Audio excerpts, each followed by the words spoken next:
be a great video. It's going to be a great video today. We're reviewing the Cort headless guitar. So exciting. Oh my god. Headless guitars. Headless guitars.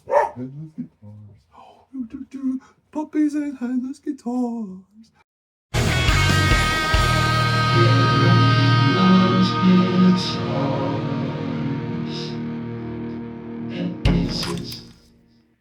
Oh my god, my hair. You should fix your hair for this. This video will be unusable. I should just do this. Get my face out of it. There we go. All right. First impressions with the guitar, the new guitar.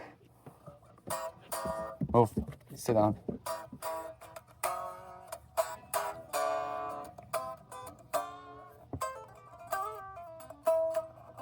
Okay, it needs a setup. The strings are really look too low on the frets. Pickup is a little twisted. Maybe that's the defect, but who cares?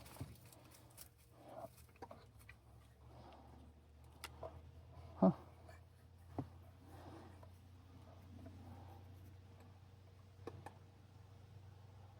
It doesn't say B stack anywhere. That's good.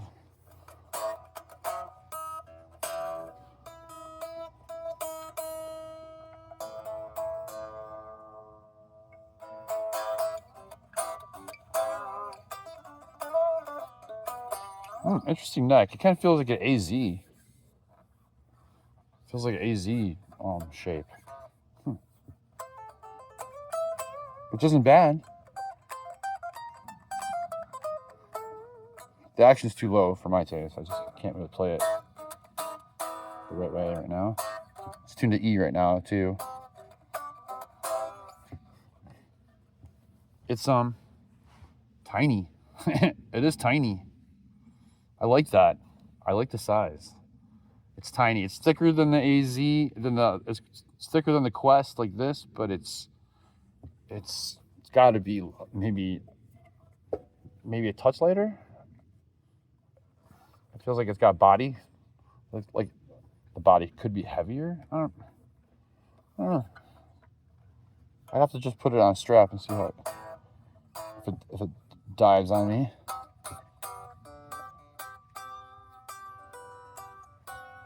It's pretty.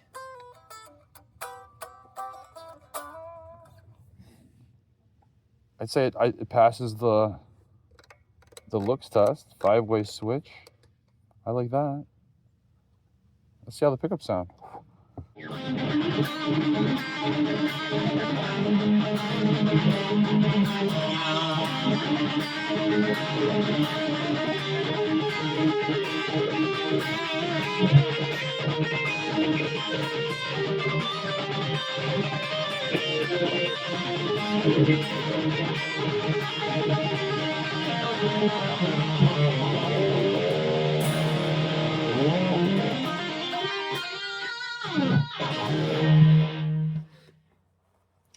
Look at this thing. Look at it. Look at it. You're not looking. Okay.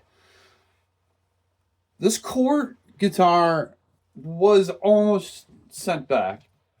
I gotta be honest. It kind of fit the bill of what I was looking for in a lot of ways. Actually, at the end of the day, I ended up keeping it. The two problems that I have with this guitar. Number one, the first fret.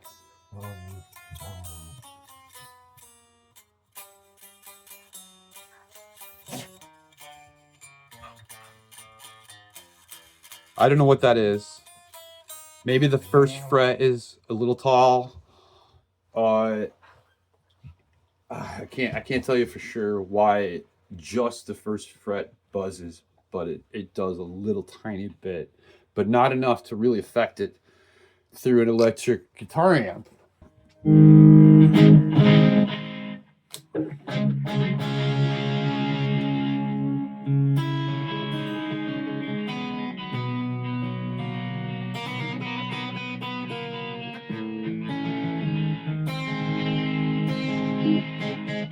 can hear it a little bit there.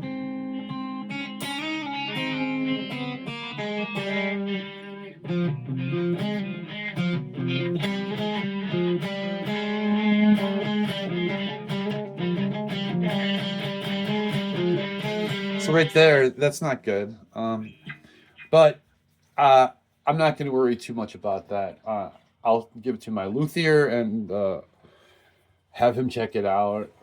To me, it seems like the guitar would benefit from a shim just a little bit. Like the action kind of goes from being too low here to too high here, and a neck adjustment wouldn't necessarily fix that. The second thing about the guitar that I didn't love, and I almost sent it back because of this, was the trem. Now, this trem is not a Floyd, okay? You need to set the screws on the back very, very precisely. Otherwise, this guitar, this bridge will not really go into tune.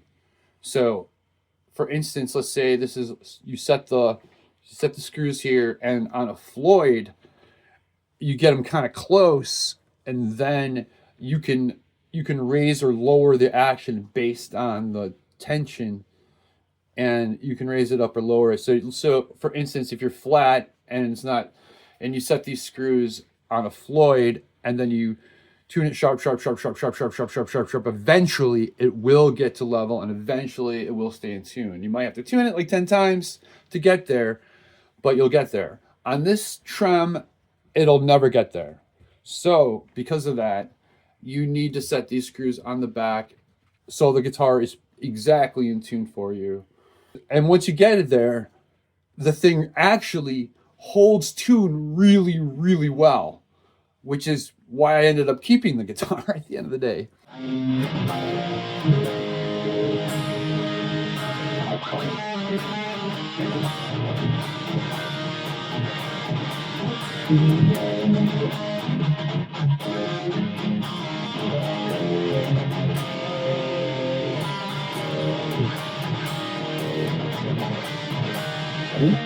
The third thing that I'm not crazy about, but I don't seem to be bothered by it today, is the position of the strap button here.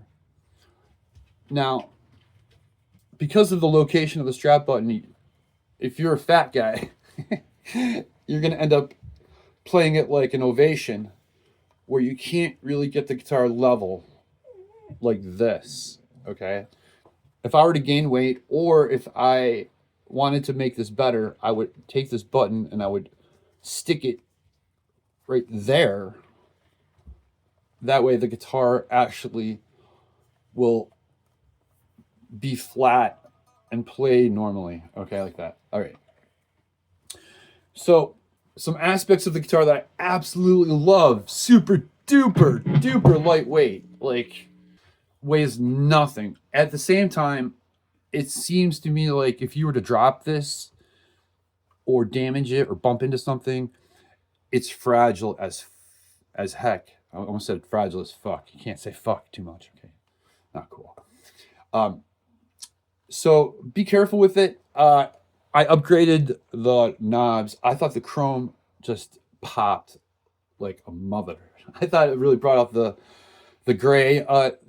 The finish on this guitar, I sort of love. I wish in person the red looks sort of maroon, okay?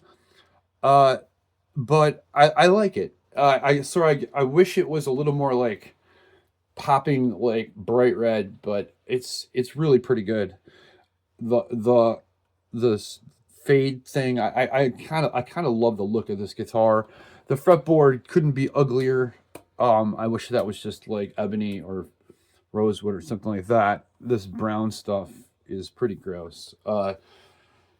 If you thought for 1 second that this neck was going to feel like the Ibanez Quest, and I'll pull that one out real quick too to compare the two, you're in for a rude awakening, because actually this neck is kind of thick and kind of chunky and feels a lot like an Ibanez AZ.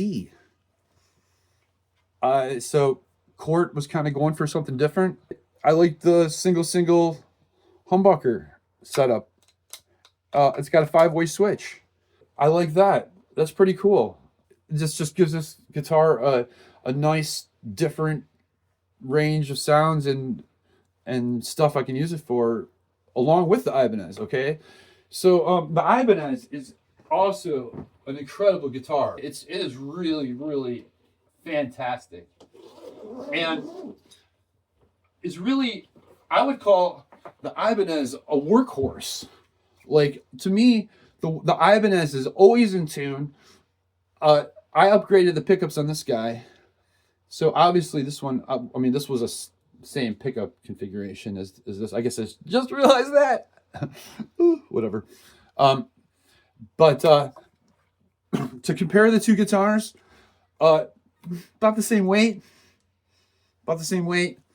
The Ibanez has got a thinner neck, 3-piece neck. This has got a little chunkier neck, kind of similar with the 5-piece with the little skunk stripes, or what do you call those things? Maybe they're reinforcement graphite or something. I don't know. Similar construction of the fretboards and necks. Like, looking at the back here, they actually do look super duper similar. Look at the headstocks. You can tell that this company made this guitar and vice versa. So these are our sisters, apples and oranges. Both guitars are really fantastic. The pickups in this thing I like too. That's another reason I kept it. Right away, the pickups I just sort of liked. I don't know, they sound good. I'm not gonna have to replace them. So there you go. The Ibanez is more expensive out of the box. I think it's like $1,000. And this is like $600-700. What guitar do I like better? Which guitar do I think is better? I actually think the Ibanez is better, but the Cort is right there and is maybe more versatile with the Trem and a 5-way switch. Yeah, I've got a 3-way in there. Wasn't sure. The Ibanez Quest guitar is more ergonomic and fits the body better. And I would say that the Cort guitar just basically has a overall more cheap feel and comes across as a less quality instrument.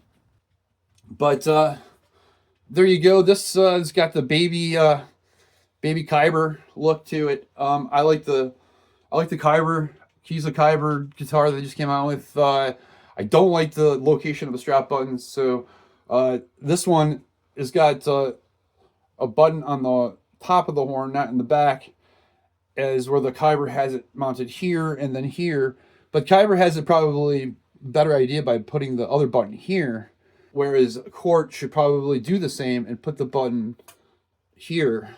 I'm going to upgrade that and probably install a button there, but I sort of hate to do it because then you're kind of killing any resale value you have of the guitar, and it's not a huge deal breaker, the location of where it is right now. It's just could be better. So that'll do it. Thanks for watching. Subscribe to my channel. The Cort